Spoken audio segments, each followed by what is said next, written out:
hakuna kitu ambacho nilifurahi kama ile juzi unanipa taarifa kwamba amepata show yake ya kwanza kwenda kutumbuiza. Unanielewa bwana, kitu ambacho ni kitu kizuri sana, watu wanakililia, kuna watu wana magoma yanafanya vizuri, lakini kupata show inakuwa ni kipengele sana. Naomba uniambie kitu ambacho una feel moment ulionayo katika kipindi cha hizi wiki kadhaa ambacho umekuwa midomoni mwa watu, sio kwa wasanii wakubwa, sio kwa watu ambao wako kwenye industry, sio kwa watoto wa kike, sio kwa mahasla ambao wanapambana mtaani, wakisikiliza ngoma yako inawapush, inawapa nguvu na morali ya kuendelea kupambana zaidi. Ukikaa ukajitazama, ukaangalia, ukakutana na video yako inachezwa sehemu, goma linalia, what do you feel, na unalipi la kusema kwa Mwenyezi Mungu kwa karama hii? Cha kwanza kabisa, kwanza kama nilivyokuwa nimesema, kwanza shukuru Mungu alafu mama afate. Ndio.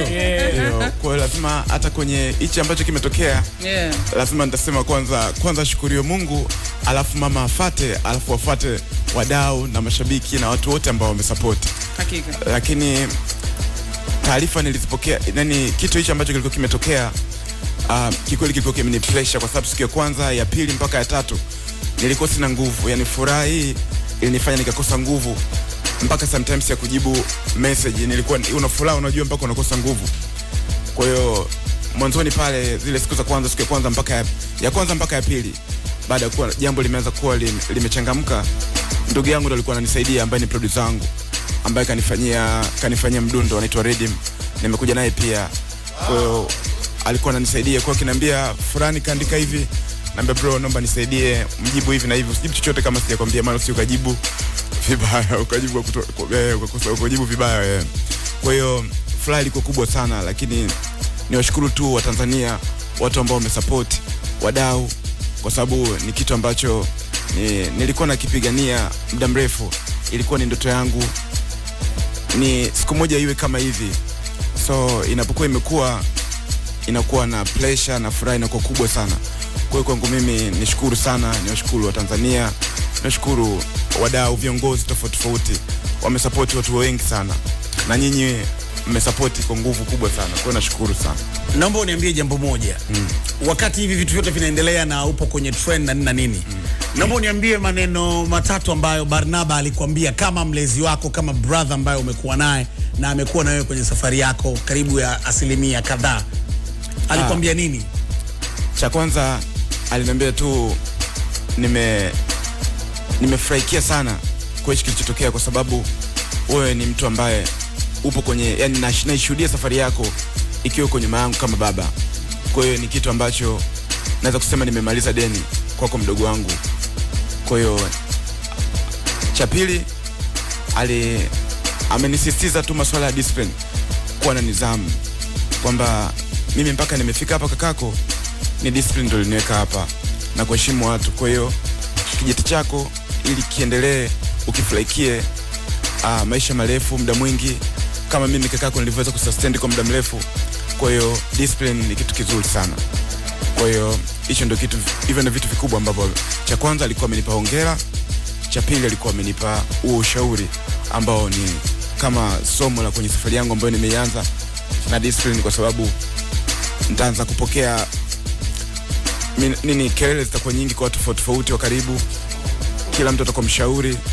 Kwa hiyo hiyo ni sehemu tu ambayo nitakiwa kuwa makini zaidi. Sasa ule ushauri ambao ulikuwa unapewa kabla hii ngoma haijaenda ule, sasa unaanza kufuata lini? Ondoka bwana eti pale, potezea muda, mbona uko muda mwingi sana pale? Sasa ndo nataka nijue sasa ataanza kufuatilia nini, kwa sababu mambo ni mengi, na naamini wewe ushauri ulikuwepo na watu walikuwa wanakuona kama vile unapoteza muda. Ni kweli. Kikubwa mimi nitabaki kwenye misingi yangu, kwa sababu kama miaka yote na muda wote nimeweza kusustain, kuwa na consistency na kuamini, kuwa mvumilivu na kuamini kila kitu kinawezekana, au wakati muda mzuri utafika na ukatimia, basi siamini kama ninaweza tena nikavunjika moyo wakati ikiwa mambo yamekuwa buruburu. Watu wanabadilika Mula. sana. Watu wanabadilika. Mimi natamani kujua Mula unaihandle vipi hii pressure situation nzima ya wewe kuwa pale, like kila mtu anakuongelea. Juzi ya Fandesele hapa ni amekuongelea hivi, Madini niliongea naye, Kalapina, wakina Blue, wakina nani, yani kila mtu anakuongelea hivyo. Ndio. Una pressure kiasi gani au upo tayari kiasi gani kuhakikisha kwamba hii imani ambayo Watanzania wamekupa utaendelea kuionesha na kuwapa nguvu wao waendelee kukusupport hasa kwenye project inayofuata? Maandalizi hapa yapoje katikati? Picking, kuchagua ipi ianze, ipi ifuate, ipi nini? Mambo yapoje yani sasa hivi ukiwa unawaza project inayofuata? Cha kwanza kabisa naomba Mungu anipe hekima kwanza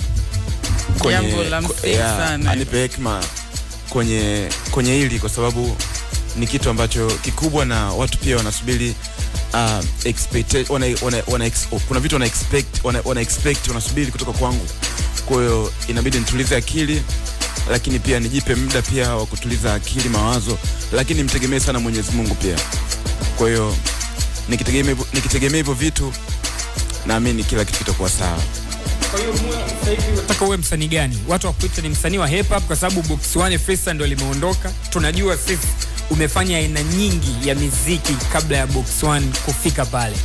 Na nataka tujue tukuweke kwenye kategori gani sasa hivi? Mula rapper au Mula ni mwana tu ambaye anapinduka mpinduko wote? Inabidi niende kama Watanzania walivyonipokea, lakini kama msanii nitaweza kubadilika, lakini kwa kipindi hichi lazima nifuate misingi, ni kwa sababu kama Box One imenipa mashabiki wa kweli wengi. Nimepata vitu, yani nimepata mapokezi ambayo sikutegemea. Kwa hiyo kama nitabadilika kwa mapema, ina maana nitawaangusha mashabiki wangu, nitapoteza mashabiki wengi. Kwa hiyo lazima nibaki kwenye consistency, niwape kile ambacho wanataka. Mtaa. Niongee na mtaa, niongee na watu wangu. Haya. Na tamani tuisikilize Box One. Yeah man. Kwa sababu tuisikiliza mara nyingi sana, sasa ni nyumbani. Lakini wakati tunaenda kuisikiliza Box One, nataka ni kuchallenge na hili swali. Ndio. Kuna baadhi ya wasanii wanakuambia hit inatengenezwa. Bwana mimi naweza kutengeneza hit. Wengine wanakuambia kabisa. Wengine wanakuambia mwanangu hit yani huwezi kuijua, inawezekana ikalipuka tu. Ndio.